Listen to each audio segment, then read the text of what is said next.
Mimi nimefurahi sana kufika hapa.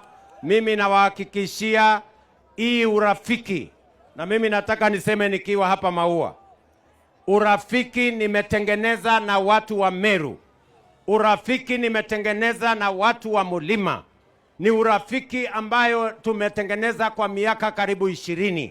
Hakuna mtu atakuja kuvunja urafiki ambaye mimi nimetengeneza na watu wa Mulima, na siwezi kukubali mtu yeyote kuja kati yetu na ile kazi tumefanya kwa pamoja. Tutasimama ngangari, na mimi nitahakikisha kwamba maslahi yenu, maslahi ya Wakenya wote, tumeunganisha Kenya na Kenya isonge mbele. Na nimesema, na mimi nataka niseme nikiwa hapa Meru, ya kwamba kazi yangu kama kiongozi wa taifa ni kuunganisha Wakenya wote kutoka sehemu zote, kutoka jamii zote, kutoka pande zote, kwa sababu umoja ni nguvu. Na mimi nawauliza watu wa Meru ya kwamba ili tuweze kufaulu kama taifa la Kenya, tunahitaji uwezo na nguvu na mafikira ya watu wote. Tuungane, tushirikiane, ndio tuweze kupeleka Kenya yetu mbele pamoja.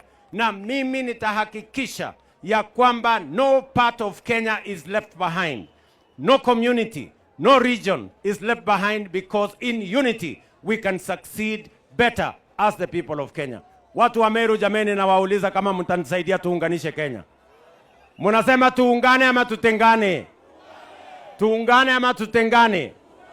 Wale wanasema tuungane, watu wa Meru nione kwa mkono. Wale wanasema tuungane, tuungane. Mimi Meru si mtu mgeni.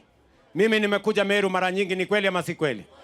Nimekuja hapa tangu nikiwa mjumbe, nikakuja hapa nikiwa waziri. Mimi nimefanya kazi na Moi kama mjumbe na kama naibu wa waziri. Mimi nimefanya kazi na Rais Kibaki, mimi nikiwa waziri wake wa mambo ya kilimo, na nilifanya kwa bidii. Mimi nimefanya kazi chini ya Uhuru Kenyatta, mimi nikiwa naibu wa rais.